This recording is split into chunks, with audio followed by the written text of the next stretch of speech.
Hello everyone, hope you're doing well. We are back on the Leviathan dev server and we are having a look at another one of the Leviathans. This is the ROMA, which is coming in for the Italians.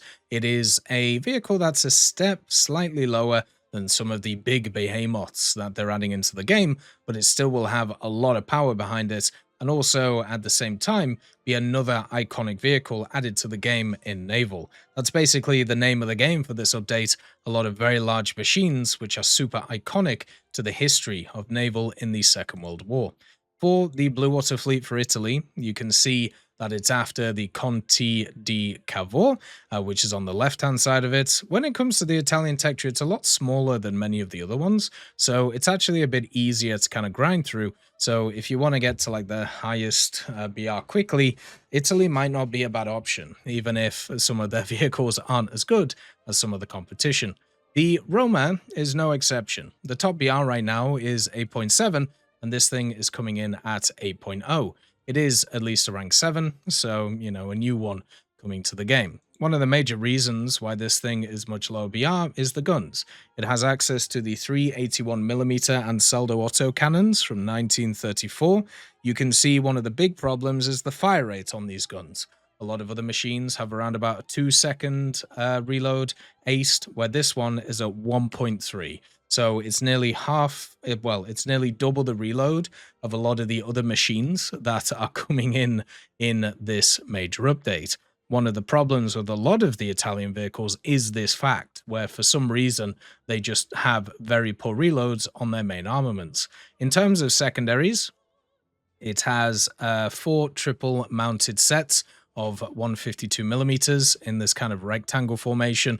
You also have 4 single mounts of 120mm that are around the ship, 12 single 90mm in these funny little cone areas, and then also 8 dual mounted 37mm along with 4 single 37s and some 20mm too. So it has a lot of AAs, basically all very similar in the way to like the Amato, where they're all in like their little areas around the center of the ship.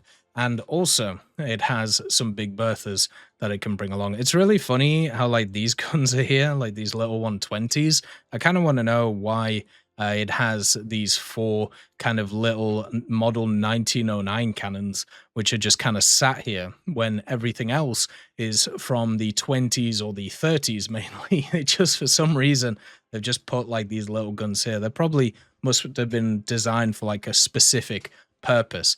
The main guns, though, being 3 triple mounted sets, means that you're able to get a lot of firepower off, at least without, a huge silhouette having to be had. And also, at the same time, when we have a look at the rounds that the 381mm can fire, it may start making sense why this is a little bit lower BR. So first of all, you have the SAPCBC. This is a round which has nearly 400mm worth of pen and has 30 kilos worth of explosive mass. So a lot of explosive mass, not a ton of penetration. Then you have the APC-BC shell, the armor-piercing cap ballistic cap shell.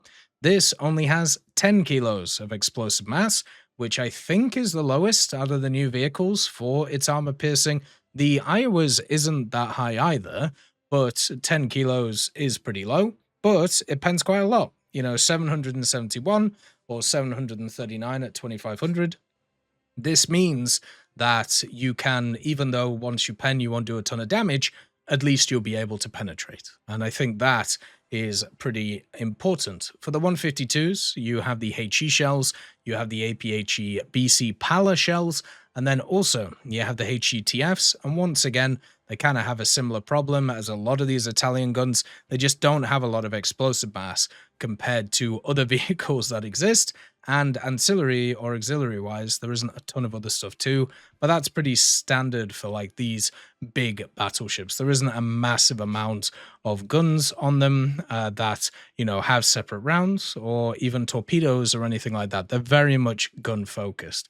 Armor wise, this vehicle has this outer kind of 70mm plate, but underneath that, as you can see here, if I can get the pixel, it has a 280mm millimeter thickness set of rolled cemented armor. So it does have a lot thicker belt than 70 millimeters. You also have the 100 millimeter, 210 millimeter here, and on the front of the turrets, 380 millimeters of turret armor too. So respectable. Once again, not as high as some of the other ships, but at least it exists. 350 millimeters on the ammo elevator, 280 on the bridge, and also 260 around the bridge too, to give it a little bit more. Even these smaller turrets, the 155s, have about 280 or 200 millimeters of armor on the front of them, which is also quite nice, with a lot of the other guns also having fully modeled little guns and little armor pieces on them as well. So there's a lot of tiny pieces of armor all over it, and some big old pieces too,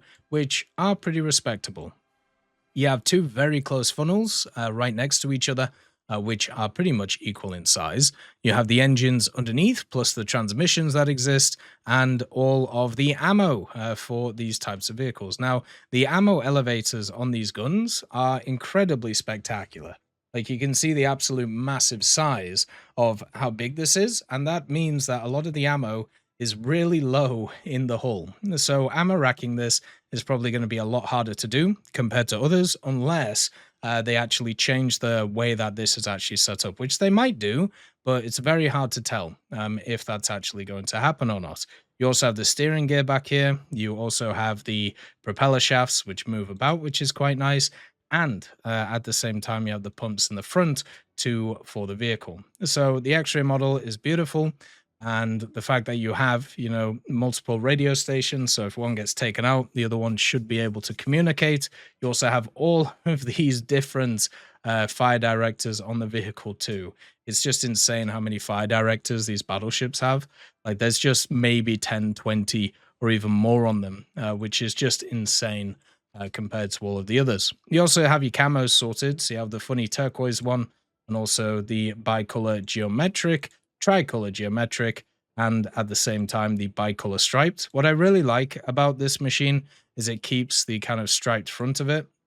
One of the problems with a lot of the other ones is you don't actually keep that. Instead, it kind of just like shifts it up, which makes me kind of sad, because then it loses its kind of iconic touch, which makes you, know what vehicle you are fighting. It would be kind of cool if they could do something with kind of that setup, so, it would be easier to identify these types of vehicles.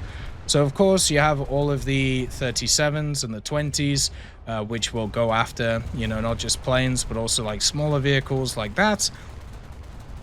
And then you have the larger ones, which will also go after a lot of the higher vehicles. You can actually see on the back turret here that there are also some kind of ones which are set up, which is kind of full. So it's fun to see all of them in action. I really wonder how a lot of vehicles are going to get anywhere close to these types of machines once, they start firing in. Now, the speed of this thing is fine.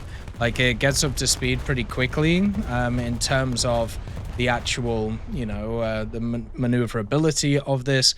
But the problem, and obviously this is affected by cruise skill and all of that good stuff, you can see that my reload on this thing is 50 seconds right now, which is about 1.1, which is a little bit less than what you'll get aced, but yeah. So you'll be sat around, if you don't have an ace crew, for about a minute every time you want to fire.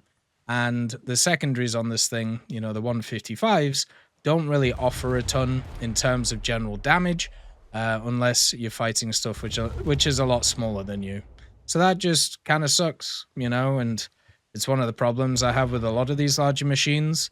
You basically fire, and then you're kind of stuck there, and you don't really know what to do for a bit, and that is unfortunate. This thing also doesn't have a hydroplane right now, and I don't know whether that's going to change. My guess is it would change, but who knows? Like, because that's, still a little bit up in the air in terms of if it's going to have one or not. I would be very surprised if this thing wouldn't have one, because it has a launcher at the back, but who knows? Anything's possible with these style of machines. So that's the Roma. If you're interested in Italian naval, make sure to check it out in the next major update. As always, I hope you have a wonderful day. I'll see you next time.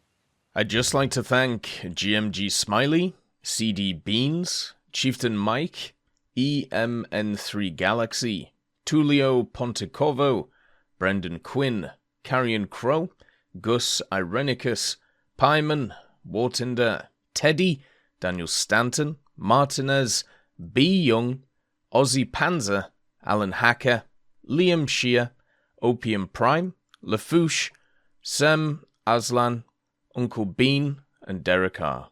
for supporting the channel.